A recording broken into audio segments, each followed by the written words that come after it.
बंगाल में हम सब मिलजुल के एक साथ रहने वाले लोग हैं। इसी कारण मैं अब हिंदी भाषी भाई बहनों के लिए और मेरे हिंदी चैनल्स के जर्नलिस्ट फ्रेंड्स के लिए, उनकी सहूलियत के लिए अब आपको हिंदी में ब्रीफ करूंगी। आपको पता ही होगा कि पिछले एक हफ्ते से हम तृणमूल कांग्रेस पार्टी की तरफ से डेली प्रेस कॉन्फ्रेंस कर रहे हैं, जिसमें हमारे सीनियर लीडर्स नारी सुरक्षा, बंगाल की संस्कृति, स्वास्थ्य, इन सब इंपॉर्टेंट टॉपिक्स पे अपनी राय पेश किए हैं। मैं युवा समाज की रिप्रेजेंटेटिव के हिसाब से आज नौकरी एवं शिक्षा जैसे महत्वपूर्ण इश्यूज पे बात करूंगी। मैं राजनीति की बात नहीं करूंगी, मैं युवा समाज के भविष्य की बात करूंगी। बंगाल में पिछले 8 वर्षों में बेरोजगारी 40% तक कम हो गई है और 1 करोड़ लोगों को नौकरी मिली है। मैं राजनीति की बात नहीं करूंगी, मैं युवाओं को विश्वास दिलाने की बात करूंगी। गतिधारा प्रकल्प के अंतर्गत 10 लाख रुपए तक का ऋण लेकर 28,000 से ज्यादा युवाओं ने लाभ उठाया। 2 लाख युवाओं को ऋण लेकर बाइक खरीदने का भी अवसर दिया गया है।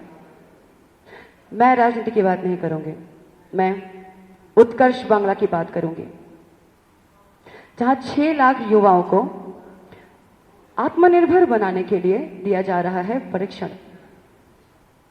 मैं राजनीति की बात नहीं करूंगी, मैं आईटी उपक्रमों की बात करूंगी, जिसकी संख्या 500 से बढ़कर हो गई है 2600। मैं राजनीति की बात नहीं करूंगी, मैं राजरहाट की सिलिकॉन हब, अमेजॉन और फ्लिपकार्ट के लॉजिस्टिक्स हब के बारे में बात करूंगी, जहां अनगिनत लोगों को नौकरियां मिली है और आगे भी मिलेंगी। मैं राजनीति की बात नहीं करूंगी, मैं नौकरियों की बात करूंगी।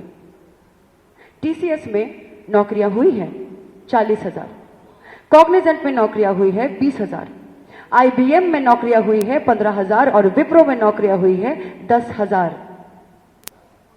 मैं राजनीति की बात नहीं करूंगी, मैं युवश्री प्रकल्प की बात करूंगी, जहां 1 लाख बेरोजगार युवाओं को 1500 रुपए प्रति माह की वित्तीय सहायता दी जाती है।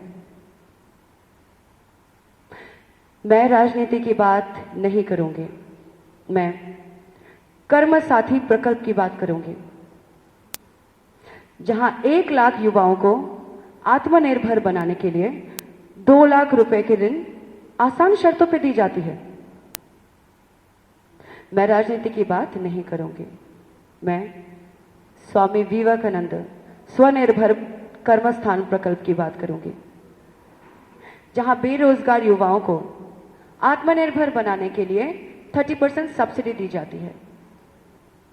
मैं राजनीति की बात नहीं करूंगी, मैं बंगाल में शिक्षा की बात करूंगी। पिछले 9 वर्षों में बंगाल में विश्वविद्यालय की संख्या 12 से बढ़कर 42 और पॉलिटेक्निक कॉलेज की संख्या 40 से बढ़कर 76 हो गई है।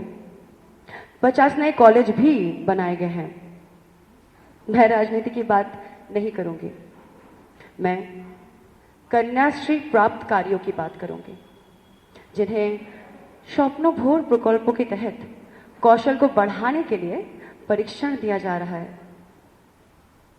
मैं राजनीति की बात नहीं करूंगी, मैं स्वामी विवेकानंद मेरिट स्कॉलरशिप की बात करूंगी, जहां नेट परीक्षार्थियों के साथ साथ अब एमफिल, पीएचडी के छात्र छात्रियों को और कन्याश्रियों को भी पोस्ट ग्रेजुएशन की स्कॉलरशिप दी जा रही है। मैं राजनीति की बात नहीं करूंगी, मैं अनुसूचित छात्रों की बाहर पढ़ने जाने के अवसर के बारे में बात करूंगी, जहां उन्हें कम ब्याज पर कर्ज दिया जा रहा है। देश में पढ़ाई के लिए 10 लाख और विदेश में पढ़ाई के लिए 20 लाख। मैं राजनीति के बारे बात नहीं करूंगी, मैं बंगाल में खेल के क्षेत्र में युवाओं के अवसरों के बारे में बात करूंगी। फुटबॉल एकेडमी, तीरंदाजी एकेडमी और टेनिस एकेडमी की स्थापना की गई है ताकि युवा राष्ट्रीय स्तर पर बंगाल को आगे लेके जाने के लिए अपनी प्रतिभा, अपनी टैलेंट साबित कर सके। अंत में आप सबसे ये कहूंगी, हाँ, बांग्ला सीखें, साथ ही बंगाल की शिक्षा संस्कृति को भी जानें और अवश्य बंगाल के लोगों से प्यार करें। Thank you so much. If you have any questions please. Shreyashi, yes.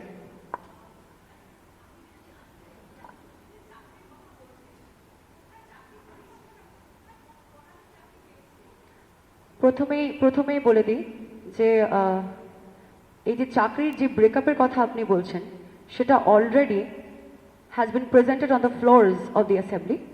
You can get your facts right.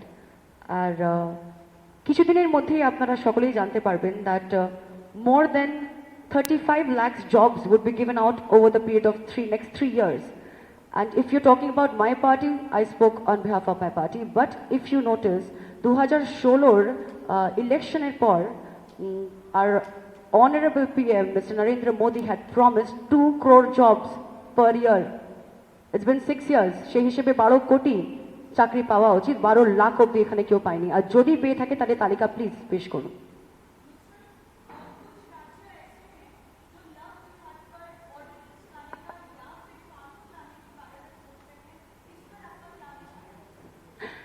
You know, I have already mentioned before that love is very personal. और जिहाद और लव जो है ना, ये साथ में जाता नहीं है।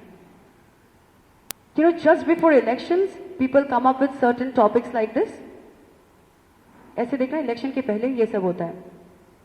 प्यार और जिहाद का ये कोई कॉम्बिनेशन ही नहीं हुआ। Love is extremely personal. And you know, in Bengal, under the leadership of our honorable CM, all the youth today has never ever segregated or differentiated on the basis of caste, creed, religions and sex.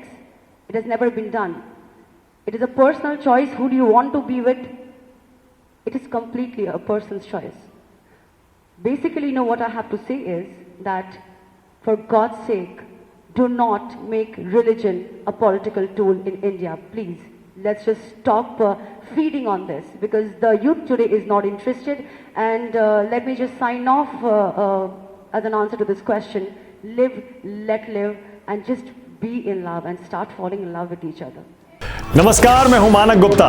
अगर आपको हमारा ये video पसंद आया हो तो इसे like और शेयर जरूर करें, और हाँ, हमें सब्सक्राइब और फॉलो करना ना भूलें ताकि आप देश और दुनिया की कोई खबर मिस ना करें। तो जुड़े रहिए हमारे साथ और देखते रहिए न्यूज़ 24।